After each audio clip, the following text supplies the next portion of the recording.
बहुत पुरानी बात है। बदलापुर नाम के गांव में सीता और रमन नाम के पति पत्नी रहा करते थे। वो बहुत ही गरीब थे। उनके पास सिर्फ एक घर और एक खेत था। एक दिन गांव में बहुत तेज बारिश हुई और सीता ने रमन से कहा, अजी सुनते हो, बाहर बहुत बारिश हो रही है, जरा खेत में देख कर तो आइए कि सब कुछ ठीक है या नहीं। ठीक है सीता, मैं देख कर आता हूँ। यह कहते ही रमन खेतों की तरफ चल दिया और रास्ते में उसे सेठ हरीचंद मिल गए। सेठ ने रमन से कहा, क्या बात है रमन, बहुत दिनों बाद दिखे हो। घर में सब कुछ ठीक तो है ना? और इतनी बारिश में कहाँ जा रहे हो?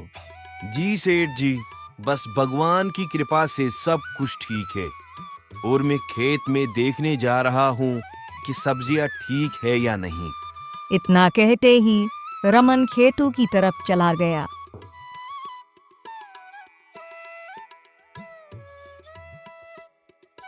और खेत में पहुंचते ही रमन बहुत परेशान हो गया, क्योंकि खेत की सारी सब्जियां तूफान की वजह से खराब हो गई। ये देखकर रमन बहुत रोने लगा और फिर वापस अपने घर आ गया।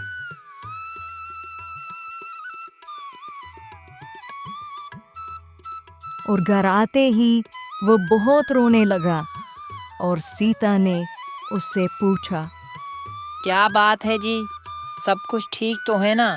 आप क्यों रो रहे हो इतना?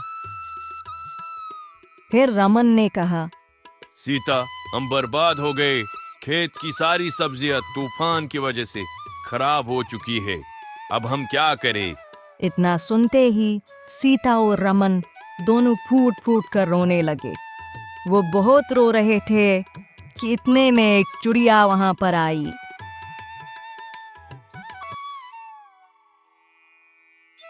और कहने लगी, क्या बात है, तुम क्यों रो रहे हो? चिड़िया की बात सुनकर वो दोनों चौंक गए और कहने लगे, आप बात कैसे कर सकते हो? चिड़िया वापस बोली, मैं एक जादुई चिड़िया हूँ। मांगो, क्या मांगते हो, मैं आपको एक वरदान दूंगी। ये सुनकर सीता कहने लगी, जी, हमारे खेत की सारी सब्जियां तूफान की वजह से खराब हो चुकी है और वो एक ही जरिया था हमारे कमाने का। अब हम क्या करें? कोई बात नहीं बेटा, तुम्हारी सारी परेशानियां दूर हो जाएगी। ये कहते ही चिड़िया वहां से चली गई।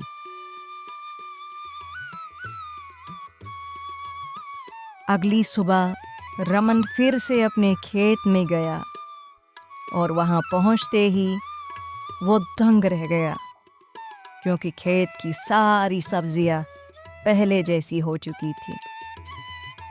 वो बहुत खुश हो गया और दौड़ते हुए अपने घर वापस आया और घर पहुंचते ही अपनी पत्नी से कहने लगा, सीता, ये तो कमाल हो गया।